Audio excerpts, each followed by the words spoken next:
guys know about the Colorado situation, right? Yes. Where, for those who don't know, a gunman went into a movie theater last Tuesday, I guess. Thursday. Last Thursday? Okay, and they were showing this new movie. What's the name of the movie? Rise of the Dark Knight.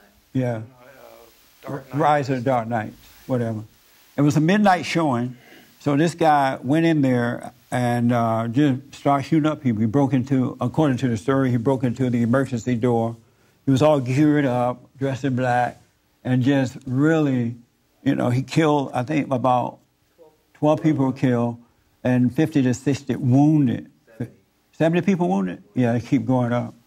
And it was very, very, it's an eye-opening situation for me. But I wanted to, before I give what I think about this situation, I wanted to get some feedback from you guys and ladies here, because I know you guys are Christians and you see what's going on. So I want to get some feedback from you. What did you think about that situation when you heard it? Yeah, the first thing I thought about, you know, after I heard everything about him, about what family did he come from? What was going on in that home? Why was he a loner? You know, all those kind of things. That's the first thing I looked at. And if he worked alone and doing such a heinous crime, and what was he thinking? What was he trying to do? What was he accomplishing?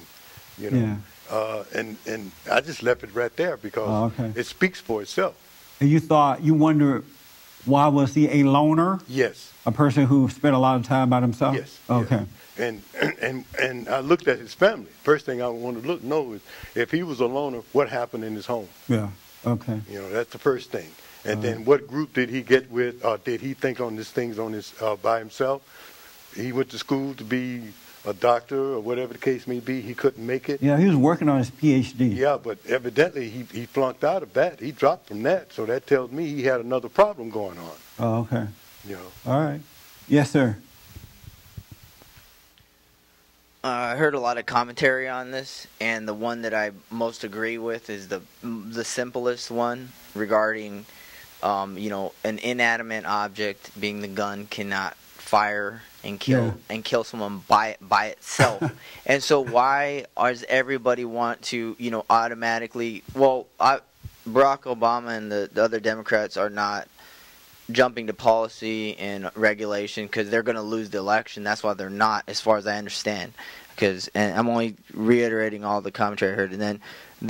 And so the major point, the major point of that is, why don't they talking about values, re-embracing you know, values that would change behavior rather than, you know, trying to regulate guns would just make society more dangerous, you know, to have more evil people with guns rather than good people. And that's basically my synopsis of all the commentary. You made a point that I wanted to touch on. I was at the gym the day after that, and I'm listening to this guy. We were all like together working out there. And some guy was like blaming it on the gun. He was like, "Oh, we need gun control. If we had gun control, this would not happen." I'm like, the gun. He wasn't even really talking to me. He was talking to other guys, but I could hear it.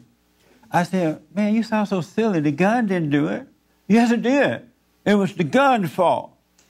I said, but if a gun is laying on the table and you never touch the gun is not going to move.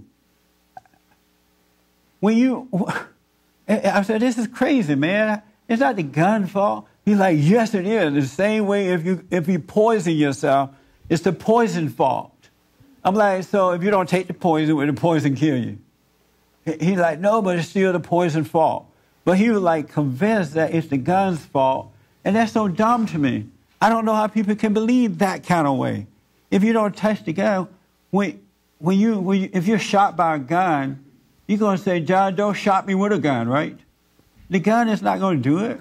But they really think it's the gun's fault. And if you take away all the guns, then somehow or another, I'm like, if they take the guns away, they're going to beat you with a stick.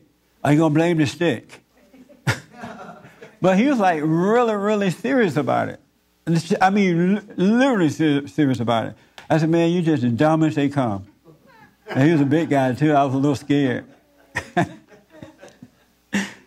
Let me take another comment. Then I want to lay out something that I see about this thing. Yes? To me, when I see this, that is gun control. That's what they want from gun control. They want this type of thing to happen. I mean, it doesn't make any sense. They're never going to take away all the guns. The wrong people are always going to have the guns. So. I can't believe you have to be a sinful person to think that it's the gun. The gun is not. You got to load the gun. You got to pick the gun up. You got to put your hand on that little trigger thing and move it. The gun's not going to do anything. Can you be that dumb? When I heard it, I was surprised by that incident. And, you know, it is pretty sad to be in a movie theater and someone just comes in and, you know, and wipe you out like that. But I wasn't surprised because I look at how weak spiritually this country has become and how evil is more promoted now than good. You know, and we've been talking about this for years, and that the women's movement, you know, the nationalization of women, all the people who are fighting for women's lib, they have taken the joke too far. And because of it, we now have, and I wrote out some things here, we now have out-of-wedlock birth. And out-of-wedlock birth, you're like lifted up as good if you have a baby out of wedlock today because of the women's movement. And we, as men and everybody allowing that to happen, it's an honor now to have a baby out of wedlock. In the movie industry and everybody and their mama having children out of wedlock. There's no shame in that anymore. That's another example of the moral values that are gone. Abortion out of control. Everybody and their mama have an abortion. No shame. Where'd you go yesterday? Where's that baby that was in your belly? Child, I went and had an abortion yesterday. Oh, good for you. I don't blame you. You got to go to work. You can't afford to have babies. Liberalism, which is evil, is now controlling the churches. The preachers and the Christians sound just like the non-Christians and the non-preachers. The talk is the same. The action is the same. In the good old days when boys were boys and men were men, if you had a church for the homosexual, it was rebuked. You didn't put them in a choir and say, go sing and act like it's normal. If women were having babies out of wedlock, the man and the woman would be dealt with. They would be encouraged to get married. They would talk about the shame in it, to a point that the people would feel ashamed if they got pregnant. They wouldn't want you to know until you had to know. But now the churches are sounding just like that. I've been invited to speak at 2 events coming up soon. And in both events, they gave me something not to say. One said, we would like for you to come and speak, but don't use the word nigger. You know how, all the way I use that word is when I say, I've been called a nigger. I don't call the people in the audience a nigger. I'm encouraging them to be of courage. Let them call you names and don't be afraid, right? But they say, well, we'd really like you to come, but don't say nigger. And then I've been invited to another event where I'm speaking at a church. It happened to be a white church, and the preacher said, well, we really want you to come, but we don't want to make the blacks upset. Make sure you don't say things that will make the blacks upset. I'm like, what are you talking about? He told me, I just want you to talk about bond and what you're doing because we're really trying to get with the blacks and the black churches, and we are making an inroad right now. And just make sure you don't say nothing to offend them. This is a preacher telling me what not to say in a church. No wonder we're having this kind of thing happen in Colorado. Because evil, people who are supposed to represent truth are afraid now. Evil is working in our country in ways that I don't think people understand the depth. And that shooting, it was a bad thing, but that's nothing compared to things to come.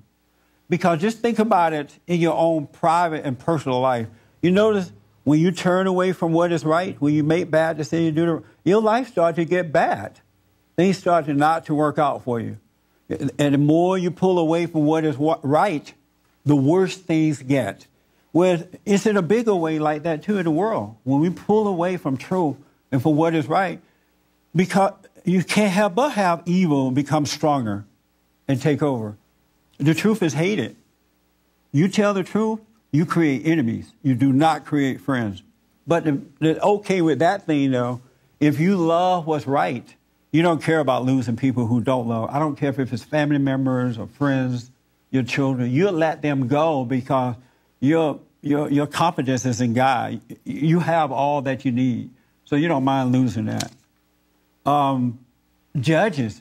We used to have judges in the court that would make right decisions based on the law and morality. No more do we have that. No more. I can't tell you, we've fought against same-sex marriages and all kind of stuff just in this state alone. We go out and vote. We get the voters. We go out and vote. We vote for it, and they overturn it. And we just say, okay, let it be. We put up a fight for a little while, but soon we have some difficult days ahead of us. And then someone mentioned a 6-year-old child at a movie.